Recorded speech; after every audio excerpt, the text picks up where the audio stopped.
Facebook, YouTube অথবা যে কোনো সোশ্যাল মিডিয়া থেকে যদি কেউ আপনাকে হুমকি দেয়, উত্ত্যক্ত করে অথবা আপনাকে বিভিন্ন ছবি বা ভিডিওর মাধ্যমে ব্ল্যাকমেইল করার চেষ্টা করে, সেক্ষেত্রে আপনি কি করবেন? অনেকেই এই ধরনের সিচুয়েশানে আড়াল করার চেষ্টা করে অথবা ম্যানেজ করার চেষ্টা করে যে ক্ষতিকারক তাকে, অথবা অন্য কোনো পন্থা অবলম্বন করে। তবে আপনাকে আমি সহজ একটি আইনি গাইডলাইন দিয়ে দিচ্ছি, যেটা সহজে আপনি স্টেপটা গ্রহণ করলে আপনি আপনার এই সমস্যা থেকে মুক্তি পাবেন। পুরো ভিডিওতে আপনাদের সাথে রয়েছে আমি নাজিম পাটোয়ারি।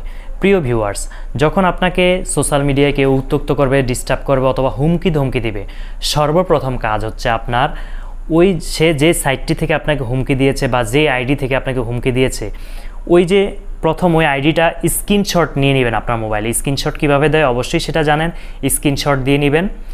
ওই আইডির একটা লিঙ্ক থাকে বা ওই সোশ্যাল মিডিয়ার একটি লিঙ্ক থাকে, লিঙ্কটি আপনি স্ক্রিনশট দিয়ে রাখবেন। এরপর যে ছবি বা ভিডিওগুলো দিয়েছে সেগুলো আপনি আপনার জায়গা থেকে সংগ্রহ করে ফেলবেন অথবা স্ক্রিনশট দিয়ে রাখবেন।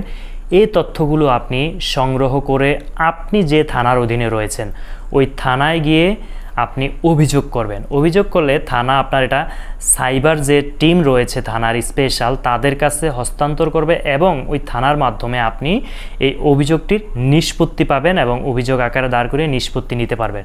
এতে করে আপনি কিন্তু ওই আইডিটি ভেনিশও করে দিতে পারবেন। ওই ভিডিওগুলো ডিলিট করার অপশন থাকবে ওই সাইবার ইউনিটের কাছে। এতে করে আপনি সহজে কিন্তু নিস্তার পাবেন। অথবা আরেকটি অপশন রয়েছে, যেহেতু সাইবার টিমটি স্পেশাল, সকল থানায় তাদের সার্ভিস নাও থাকতে পারে, আপনি থানার সহযোগিতা নিলেন, আপনি সরাসরি তাদেরকে মেইলের মাধ্যমে আপনার নিজের বাসায় থেকেও সহযোগিতা নিতে পারেন। সিআইডির সাইবার পুলিশ সেন্টারের সরাসরি যে মেইল অ্যাড্রেস, ফোন নাম্বার এবং তাদের যে ফেসবুক পেজ রয়েছে সেটার তথ্য আমি মনিটরে দিয়ে দিচ্ছি, সেটা আপনারা সংগ্রহ করে রাখতে পারেন। এমনকি কমেন্ট বক্সে আমি পিন করে দিয়ে দিচ্ছি, সেখান থেকেও সংগ্রহ করতে পারেন। এই তথ্যগুলো আপনার জানার কারণ হচ্ছে আমরা অনেকেই বিভিন্নভাবে সাইবার বুলিংয়ের শিকার হই অথবা বিভিন্ন সমস্যার সম্মুখীন হই অথবা বিভিন্ন ভুল কাজ করে ফেলার পর যে ডকুমেন্টসগুলো থেকে যাকে সেগুলো দিয়ে ব্ল্যাকমেইল করার চেষ্টা করে।